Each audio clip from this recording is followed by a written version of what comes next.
The Stepmother by Diana Diamond. Read by Susanna Burney. Chapter 1. "Time!" Charlene Hendricks announced, clicking the button on her stopwatch.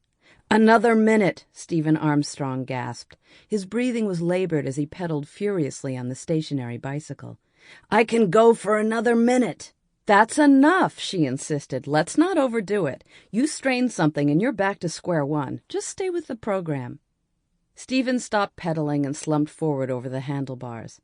Charlene draped a fresh towel over his shoulders and offered him an open bottle of water. He took a drink, then wiped his face with the towel.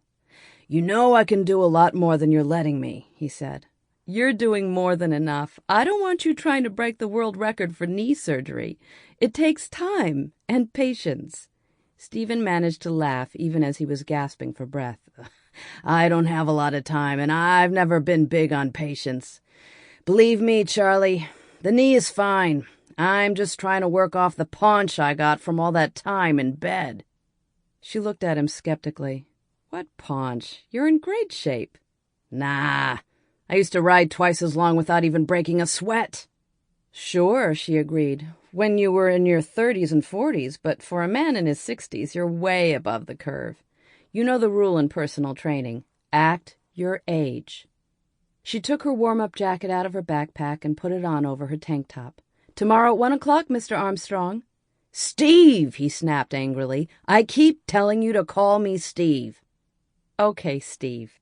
I'll see you tomorrow. Same time, same place." She started toward the open door that connected the gym with the rest of the house. "Charlie, do I really look like I'm in my 60s? When she looked back, he seemed desperate.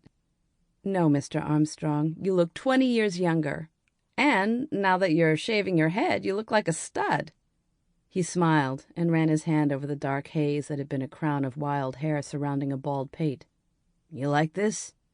"It's a turn-on," she smiled. "I can hardly keep my hands off you."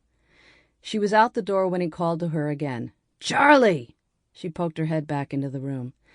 "I'm going to swim some laps. Why don't you stick around so you can tell me what I'm doing wrong?" She raised her hands in a gesture of helplessness. "I have to pick up my kid. You can hold off on the laps until tomorrow. We'll do them as soon as you finish stretching." She pulled back through the doorway. Steven was still looking at the space she had vacated when he heard the front door snap shut. A few seconds later, he heard the telltale rattle of her antique Toyota. She had just left, but already he missed her. Charlene Hendricks had come into his life along with a... Sample complete. Ready to continue?